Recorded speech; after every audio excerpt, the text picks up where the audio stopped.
हाँ जी, मैं आ गया एक नई वीडियो सीरीज के साथ, जिसमें आपको इन्फॉर्मेशन के साथ साथ एंटरटेनमेंट भी मिलेगी या एंटरटेनमेंट के साथ इन्फॉर्मेशन मिलेगी। मेरा नाम है नबील अमीन, सो लेट्स गेट स्टार्टेड।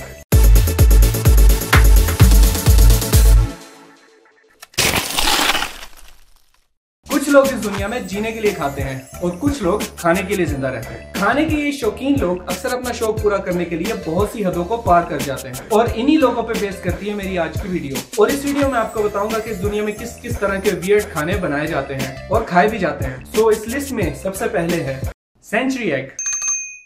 इसके नाम से आपको लग रहा होगा कि ये शायद कोई 100 साल पुराना अंडा है। अगर आप यही सोच रहे हैं तो आप गलत सोच रहे हैं, क्योंकि ये 100 साल पुराना नहीं, बस कुछ महीनों पुराना अंडा होता है। जी हाँ, चाइना में बत्तख या मुर्गी के अंडों को स्पेशल कोटिंग करके हफ्तों से लेकर महीनों तक के लिए रख दिया जाता है। उस वक्त तक के लिए जब तक इसकी सफेदी, काली और जर्दी का रंग पीले से गाढ़ा हरा या फिर काला हो जाए, और फिर उसके बाद इस अंडे को खाया जाता है। तो मेरे नखरे करने वाले दोस्तों, जब नेक्स्ट टाइम आपके सामने ऑमलेट रखा जाए जो कि थोड़ा सा जला हो या जिसकी नमक मिर्च थोड़ी सी तेज हो या कम हो, तो उसे ये सोचकर खा लेना कि इस दुनिया में कुछ ऐसे लोग भी हैं जो कि महीनों पुराने और बदबूदार अंडे को पैसे देके खाने को तैयार हैं। फिर आपको वो अंडा बुरा नहीं लगेगा।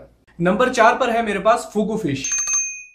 खाने के लिए जीना तो सुना था, लेकिन कुछ पागल खाने के लिए मरने को भी तैयार हो जाते हैं। जापान में पाई जाने वाली इस मछली को खाके, जिसका नाम फुगु फिश है, पिछले 15 सालों में तकरीबन 20 लोगों की मौत हो चुकी है। असल में इस मछली के कुछ हिस्सों में बहुत ही खतरनाक किस्म का जहर पाया जाता है। इसलिए जापान में जिस रेस्टोरेंट में ये मछली पेश की जाती है, उनको वहाँ के बहुत सख्त कानून फॉलो करने पड़ते हैं, जिसके मुताबिक कम से कम 3 साल की ट्रेनिंग के बाद ही कोई शेफ इस मछली को बनाने के लिए क्वालिफाई करता है। और बिना प्रॉपर ट्रेनिंग के बनी हुई फुगु फिश खाने का अंजाम सिर्फ मौत है। इसके जहर से जिस्म के मसल्स काम करना छोड़ देते हैं और सांस लेने में मुश्किल पैदा होती है, और देखते ही देखते वो इंसान अल्लाह को प्यारा हो जाता है। तो मेरे दोस्तों, सोच समझ के मछली खाने जाएं, ऐसा ना हो कि मछली आपको ही खा ले। तो नंबर 3 पर है सनाकजी। बुजुर्ग कहते हैं कि सब्जी और फलों को अगर कच्चा खाया जाए तो उनका बहुत फायदा होता है, लेकिन कोरिया के इन लोगों ने बुजुर्गों की बात को कुछ ज्यादा ही सीरियस ले लिया। सनाकजी कोरिया की एक ऐसी डिश है जिसमें छोटे साइज के ऑक्टोपस को कच्चा खाया जाता है। अब ऑक्टोपस को उर्दू में क्या कहा जाता है मुझे स्कूल में नहीं बताया गया, लेकिन मैं आपको बताता हूँ। वो कुछ ऐसा दिखता है।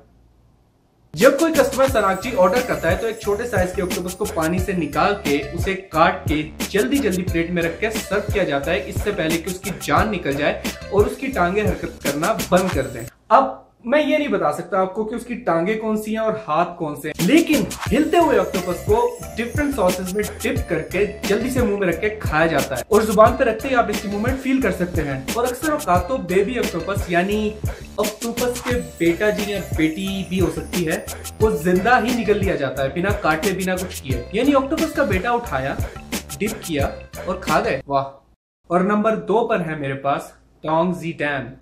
डोंगजीडैन या वर्जिन बॉय एग्स चाइना के शहर डोंगयांग की एक बहुत उम्दा सौगात है, जिसमें अंडों को बॉयल किया जाता है और खाया जाता है। अब आप सोच रहे होंगे कि इसमें अजीब क्या है, लेकिन आपने तो ये पूछा ही नहीं कि अंडों को किस चीज में बॉयल किया जाता है। वेल, अगर आपने पूछ ही लिया है तो मैं आपको बता देता हूँ। अमूमन 10 साल या उससे कम उम्र के बच्चों के सुसु के अंदर इसको बॉयल किया जाता है। यक। अब आप सोच रहे होंगे ये इतना सुसु लाते कहां से, है ना? तो टेंशन ना लें, इसका भी पूरा इंतजाम है। मोस्टली स्कूल में स्पेशल बकेट्स लगाई जाती हैं जिसमें सारे का सारा सुसु कलेक्ट किया जाता है और फिर उन अंडों को बॉयल किया जाता है। अंडों को तब तक बॉयल किया जाता है जब तक उनके छिलके टूट ना जाए, और उसके बाद उन अंडों को धीरे धीरे हल्की आंच में और पकाया जाता है ताकि फ्लेवर्स अच्छी तरह अंदर तक मिक्स हो जाए। इन अंडों को नॉर्मल बॉइल्ड एग से डबल कीमत पे सेल किया जाता है। डोंगयांग के लोगों का मानना है कि अंडों को इस तरह से बना के खाने से जिस्मानी हरारत कम होती है और ब्लड सर्कुलेशन बेहतर होता है। और फाइनली नंबर 1 पर है मेरे पास बलूत। अगर डोंगजीडैन से आपका दिल नहीं भरा तो मेरे पास आपके लिए अंडे की एक और वैरायटी भी मौजूद है।